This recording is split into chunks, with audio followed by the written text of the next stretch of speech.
She was taken yesterday, which, if you remember, was actually a beautiful day for this time of year. He was given until tomorrow, at about this time. The exchange is to take place—" "Why the devil didn't he report it immediately?" Monk interrupted him. "He intends to pay.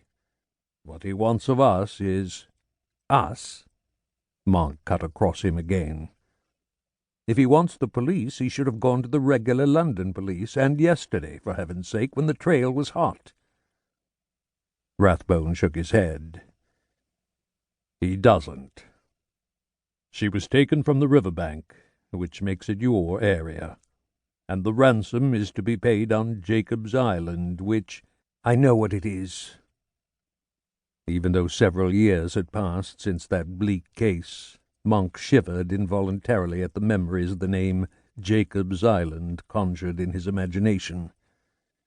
He could still see the fat man sinking slowly into the tidal ooze, his mouth open, screaming, until the mud cut him off, and inch by inch he disappeared from sight. His body had never been found.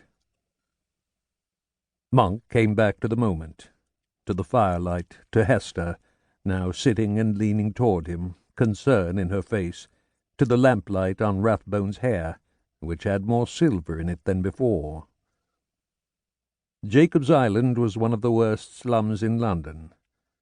On the river's edge it was not literally an island, but a region of interconnecting waterways with old offices and wharfs.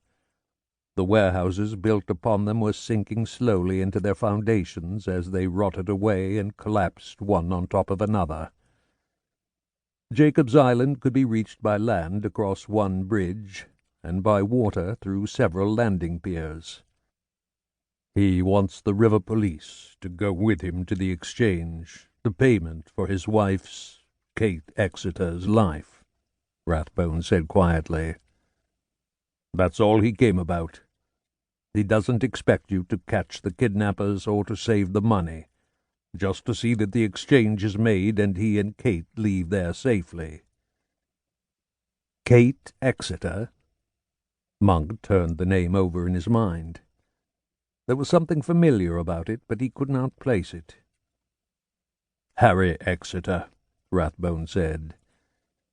"His first wife died. Kate is his second, about 20 years younger than he. He's devoted to her."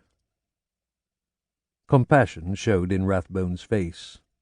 He himself had married a second time only recently. He had a happiness he had never believed possible after the disappointment of his first marriage, followed by bitter loneliness.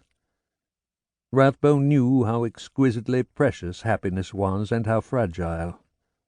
He tried not to think of the possibility of losing it again, but it was clear in his eyes, in the strain of his position, that his empathy with Harry Exeter was based in his own emotions, not imagination. Monk did not need explanations. "So, he spent yesterday and today getting the money," he concluded. "Yes. He has nearly all of it, and his assurance of the rest tomorrow. It's the price of 5 good-sized London family houses in a decent area," Rathbone replied. "I came to you tonight because Exeter's in my chambers now. I want you to meet him. Get all the information you can. You'll need tomorrow to plan. He has to hand over the money himself. It's part of the bargain." "And bringing the police into it?" The consequences of even one slip were appalling.